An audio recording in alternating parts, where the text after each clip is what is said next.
Praise the Lord. फिर एक बार प्रभु यीशु मसीह के नाम से आपका सबका स्वागत है। बहुत से बार हम बाइबल में मनन करते हैं बहुत सी चीज़ों का, और बहुत साल इससे हम परमेश्वर में हैं, परंतु कई बार ऐसा होता है कि हमें वचन कहाँ पर लिखा हुआ है ये पता नहीं चलता है, और हमें कहानी पता है, हमें घटना पता है, पर वो एग्जैक्ट कहाँ पर है वो हमें पता नहीं चलता है। कई बार पवित्र आत्मा हमें इसका मार्गदर्शन करता है, आत्मा में बताता है, गहराई के वचन को भी आत्मा बताता है कि कौन से वचन को बोलना है प्रार्थना में, और कौन से वचन को एक्सप्लेन करना है जब प्रचार करते वक्त। ये सब पवित्र आत्मा हमें बताता है। परंतु आज मैं आपको एक कुछ नई बातों को बताना चाहूँगा जो मैंने मनन की है। पुराना करार ये एक समरी है, मतलब एक सारांश में हम बता सकते हैं। खास करके उत्पत्ति की अगर किताब को हम ध्यान रखते हैं, उत्पत्ति किताब को, तो उत्पत्ति की किताब एक समरी की तरह है। मतलब कि पूरा अगर एक अध्याय पढ़ते हैं तो उसका एक मुख्य उद्देश्य वहाँ पर बताया गया है। वो उद्देश्य हम एक लफ्ज़ में बोल सकते हैं। पर नया करार एक वास्तविकता है, वहाँ पर छोटी छोटी घटना लिखी है, इसीलिए उसका मनन नहीं कर सकते कि उसकी समरी हम नहीं बना सकते, पर उसके अध्याय को हम स्टेप बाय स्टेप याद कर सकते हैं। तो आज मेरा विषय ये है कि मैं आपको उत्पत्ति का अध्याय 1 से 50 जो अध्याय है, वो 1 से 50 अध्याय मैं कम से कम आपको 10 मिनट के अंदर किस तरह से बोला जा सकेगा या याद रख सकेगा। क्योंकि जब भी कोई अगर हमें पूछता है कि उत्पत्ति 24 में क्या लिखा है, 36 में क्या लिखा है, तो हमें ये समझना बहुत कठिन होता है। हमने पढ़ा तो ज़रूर है, पर वो कौन से वचन कहाँ पर है ये हमें याद नहीं रहता है। परंतु आज जिस तरह से मैं आपको सिखाऊंगा या बताऊंगा, अगर आप इसको ध्यान से अगर देखोगे तो 10 मिनट के अंदर उत्पत्ति के जो 50 अध्याय है आप इसको मनन कर सकते हैं या इससे बोल सकते हैं। मैं इसकी शुरुआत करता हूँ कि अगर उत्पत्ति का अध्याय, अगर पहला अध्याय को हम लोग एक लफ्ज़ में अगर हमें बोला जा सकता है तो वो किस तरह से बोला जा सकता है, और आगे के अध्याय 50 तक किस तरह से बोला जा सकता है। तो मैं अब इसकी शुरुआत आपके सामने करूँ, आप ध्यान पूर्वक देखिए, और इसके द्वारा आपको एक शांति मिलेगी कि हम उत्पत्ति के अध्याय 50 तक हम बिना देख के बोल सकते हैं। खास करके याद रखना कि देखकर सब बोलते हैं, पर ये जो मनन है ये बिना देखे बोला गया हुआ है। मैं बाइबल को खोला नहीं आपके सामने, परंतु मैं बिना देखे आपके सामने इसको बोलने के लिए जा रहा हूँ। उत्पत्ति अध्याय 1 ये है पूर्ण प्रभु ने सृष्टि कैसे बनाई इसका वर्णन किया हुआ है। उत्पत्ति अध्याय अगर 2 को पढ़ा जाए तो मनुष्य को रचना, परमेश्वर ने पहले मनुष्य की रचना की, उसे रहने के लिए स्थान दिया, उसके लिए काम दिया और उसकी शादी लगाई। उत्पत्ति अध्याय 3 में आदम और हवा को वो शैतान के द्वारा बहकाए गए और पहली बार पृथ्वी पर पाप आ गया। उत्पत्ति 14 अध्याय जो केन और हाबील जो आदम और हवा के बच्चे थे उनमें झगड़ा हो गया और केन ने हाबील को मार दिया। 5वें अध्याय में आदम का पूरा वंशावली के बारे में लिखा है। अध्याय 6, 7, 8 और 9 इन अध्यायों को अगर पढ़ते तो नोहा के बारे में लिखा है कि मनुष्य अपनी दृष्टि में पाप करने लगा और परमेश्वर ने निर्णय लिया कि वो पूरा मानव जाति को नष्ट करेगा।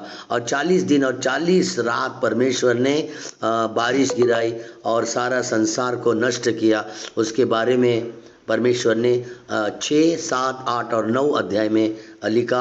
और 9वें अध्याय में फिर परमेश्वर ने सब कुछ, नोहा और उसके परिवार जब बाहर आए और उन्होंने परमेश्वर को वेदी करा के खुशियाँ मनाई, और परमेश्वर ने तभी से डिसाइड किया कि मैं मनुष्य को नहीं मारूंगा, मनुष्य अपने कर्म के द्वारा मर जाएगा।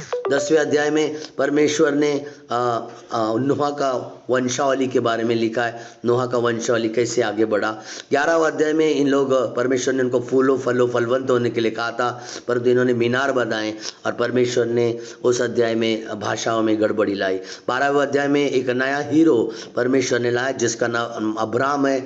अब्राम को परमेश्वर ने कहा कि दूर देश को चला जा, जहाँ पर मैं तुझे एक बड़ी जाति बनाऊंगा। और अब्राम ने एक गलती की, अपने साथ लूत को लिया।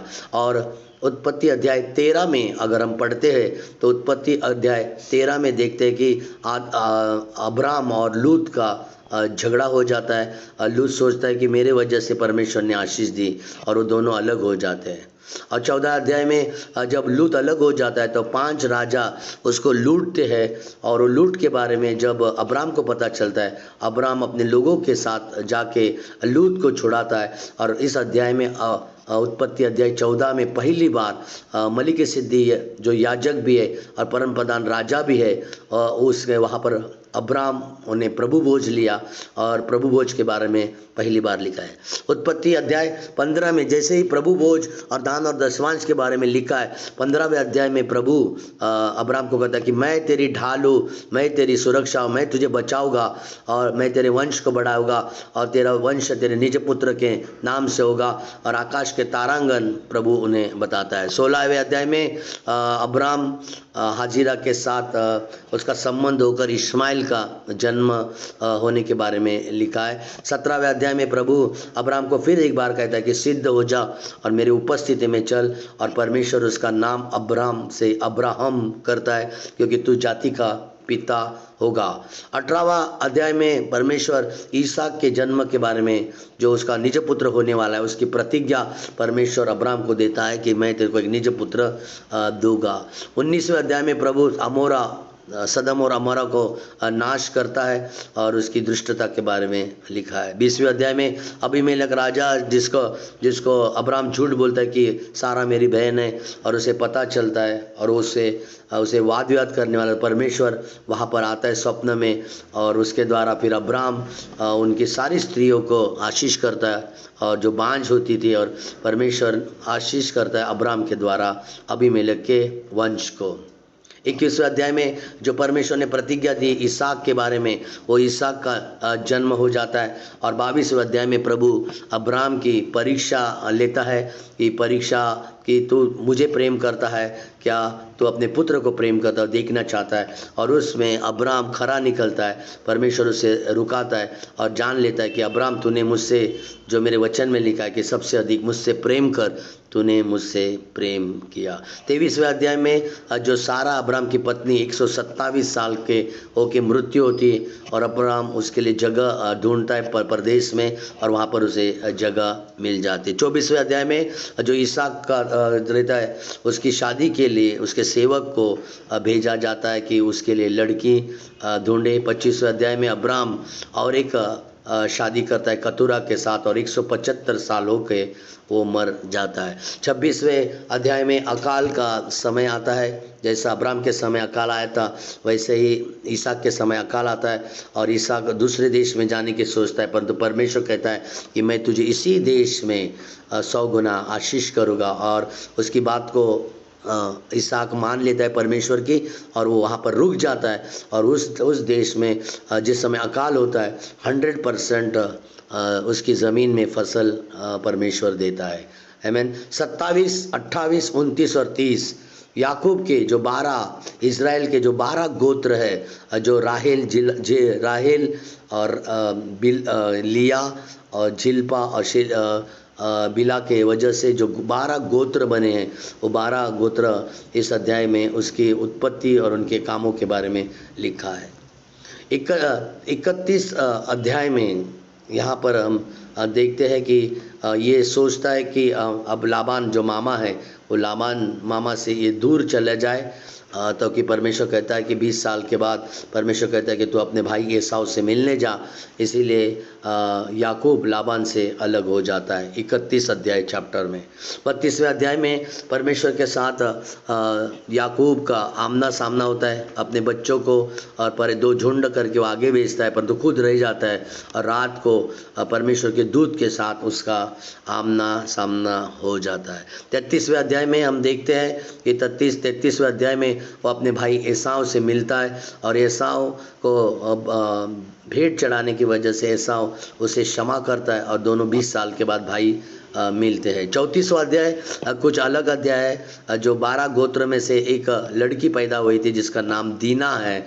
वो शकेम के एक राजकुमार उसके साथ व्यभिचार करता है और उसके द्वारा एक युद्ध शुरू होता है, उसके बारे में लिखा है।